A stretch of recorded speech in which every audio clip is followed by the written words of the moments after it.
Hello guys, तो आज की इस वीडियो में हम लोग देखेंगे कि अगर हमें HTML के अंदर लिस्ट बनानी हो तो वो हम लिस्ट किस तरीके से बनाएंगे। कोई भी कंटेंट हमारा हो, इलेक्ट्रॉनिक का सामान दिखाना हो या हमें अपनी दुकान की कोई लिस्ट बनानी हो, स्टेशनरी का सामान दिखाना हो, फर्नीचर का दिखाना हो या कोई भी कोर्स या फीस की कोई भी लिस्ट होती है तो उसको हम लिस्ट को किस तरीके से क्रिएट करेंगे। उससे पहले मैं बता दूं आप लोगों के लिए कि HTML में हमारी दो तरीके की लिस्ट होती है। एक हमारी होती है ऑर्डर लिस्ट, और ऑर्डर लिस्ट जो होती है वो नंबर वाइज दिखाई देती है, जैसे 1 2 3 4 करके, फर्स्ट सेकंड थर्ड करके, या हमारे इसमें आ सकते हैं ABCD रोमन नंबर कुछ भी हो सकते हैं, तो उसे हम बोलते हैं ऑर्डर लिस्ट, जिसके लिए हम टैग यूज करते हैं यहाँ पर OL का मतलब हो जाता है यहाँ पर ऑर्डर लिस्ट। क्लियर है। दूसरे तरीके की हमारी जो लिस्ट होती है ये रहती है हमारे पास अनऑर्डर लिस्ट, जैसे हम बोलेंगे यहाँ पर अनऑर्डर लिस्ट। और ये अनऑर्डर लिस्ट जो होती है इसके लिए हम जो यहाँ पर यूज करते हैं वो UL टैग का यूज करते हैं। तो जितने भी हमारी ऑर्डर लिस्ट होंगी वो हमारी OL टैग से स्टार्ट होंगी, और जितनी भी अनऑर्डर लिस्ट होंगी वो हमारी UL टैग से स्टार्ट होंगी। एक हमारी जो लिस्ट होती है जिसे हम बोलते हैं यहाँ पर ड्रॉप डाउन लिस्ट, और ड्रॉप डाउन लिस्ट जो होती है हमारे पास, इसका सीधा सा मतलब ये होता है कि हम यहाँ पर कुछ ऑप्शनल डेटा को यहाँ पर रखते हैं जिसमें से किसी एक को हम सिलेक्ट कर सकें, जिसे बोलेंगे हम ड्रॉप डाउन लिस्ट। और इसके लिए हमारे अलग से एक टैग की जरूरत पड़ती है जिसका नाम है सिलेक्ट, और सिलेक्ट के अंदर हमें अलग अलग ऑप्शन रखने पड़ते हैं। तो कुछ इस तरीके से तो ड्रॉप डाउन लिस्ट भी हम देख लेंगे, लेकिन उससे पहले मैं आप लोगों को बता दूं OL और UL लिस्ट के लिए हम किस तरीके से यहाँ पर यूज करते हैं। हर एक आइटम के लिए, फिर चाहे वो हमारे पास ऑर्डर लिस्ट हो या अनऑर्डर लिस्ट हो, अगर हम यहाँ पर आइटम को डिफाइन करना चाहते हैं, आइटम के लिए दिखाने के लिए यहाँ पर हमें LI टैग का यूज करना पड़ता है, जिसकी फुल फॉर्म होती है लिस्ट आइटम। बात क्लियर है। तो यहाँ पर हमारे पास जो है कुछ इस तरीके से हम बनाएंगे। तो यहाँ पर एक बार देख लेते हैं कि किस तरीके से हमारी लिस्ट यहाँ पर डेवलप की जाएगी या बनाई जाएगी। यहाँ से चलते हैं हम, और यहाँ पर मान लो कि मैंने एक हेडिंग यहाँ पर बनाया हुआ है, और हेडिंग में हम कोई भी एक टॉपिक लेना चाहते हैं जिसके बारे में हम डिटेल रखेंगे। मान लो मैंने यहाँ पर क्या ले लिया है, ये स्टेशनरी लिया हुआ है।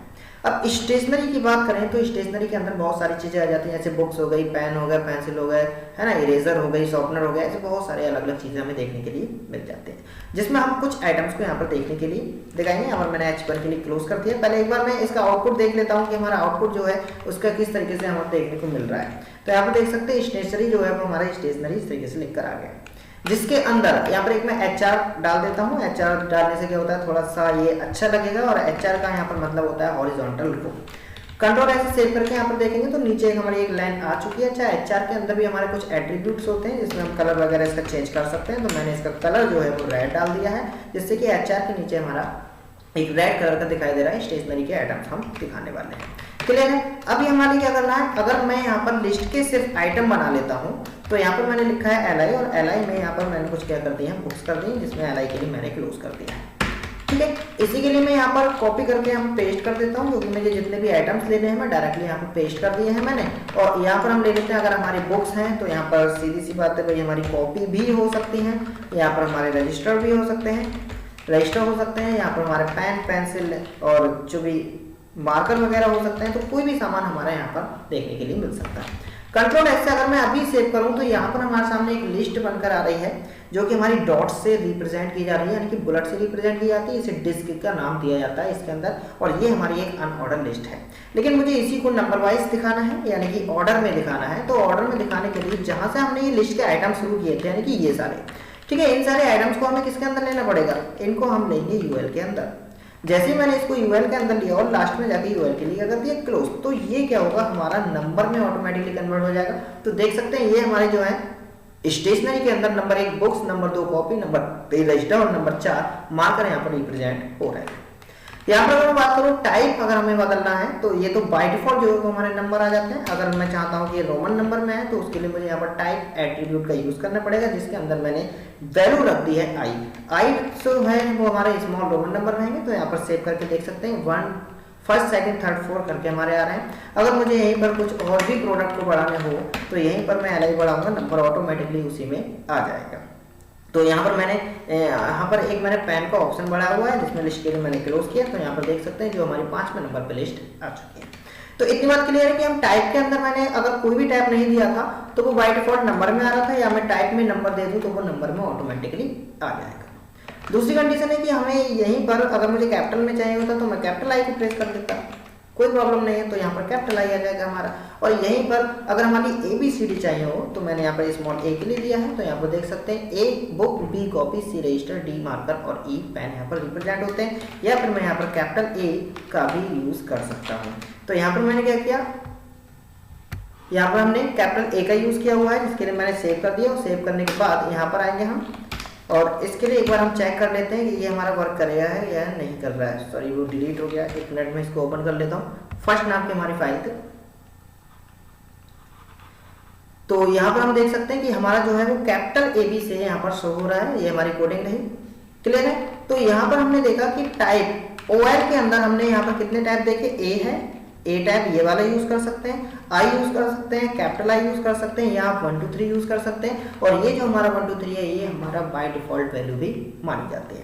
एक और यहीं पर अगर मैं बात करूँ, जैसे कि मान लो हमने कहा कि हमें यहाँ पर 1 2 3 तो दिखाना है, 1 2 3 से तो ये टाइप दिखाना है, लेकिन वैल्यू जो है वो मुझे आगे से स्टार्ट करनी है। तो उसके लिए हम स्टार्ट लगाते हैं। मैं कहूँगा कि ये हमारा स्टार्ट हो जाना चाहिए 5वें नंबर से। कंट्रोल एस से सेव करेंगे तो यहाँ पर देख सकते हैं जो बुक्स है वो 5वें नंबर से स्टार्ट हुई है। कॉपी, रजिस्टर, मार्कर उसके आगे नंबर चल रहा है। तो यहाँ पर स्टार्टिंग का पॉइंट तुम कोई भी रख सकते हो। मैंने कहा 10 नंबर से स्टार्ट होनी चाहिए। बात क्लियर है।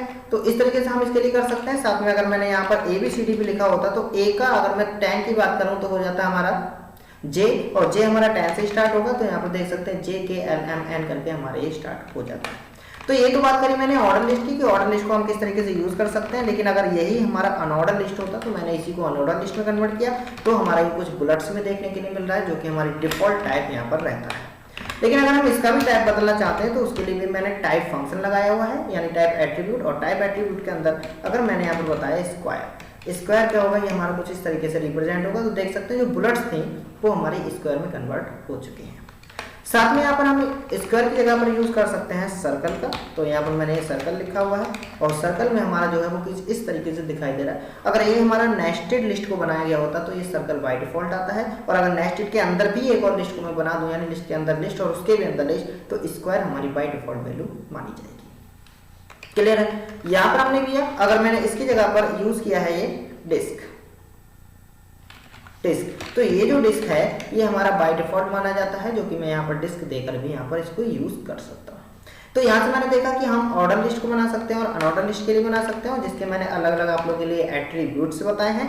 अगर हम OL के अंदर जाएं तो OL के जो हमारे टाइप थे, ठीक है, जो हमारे OL हैं, OL के टाइप की अगर मैं बात करूं तो यहाँ पर हम एक से यूज कर सकते हैं, ए से यूज कर सकते हैं, ये से यूज कर सकते हैं, आई से, या कैपिटल आई के थ्रू हम इसको यूज कर सकते हैं। भाई अगर मैं बात करूं UL की, तो UL के अंदर जो हमारे पास टाइप है, जिसके लिए हम यहाँ पर यूज करेंगे, या तो यहाँ पर जो हम लिखेंगे वो डिस्क लिखेंगे, जो हमारा बाय डिफॉल्ट रहेगा।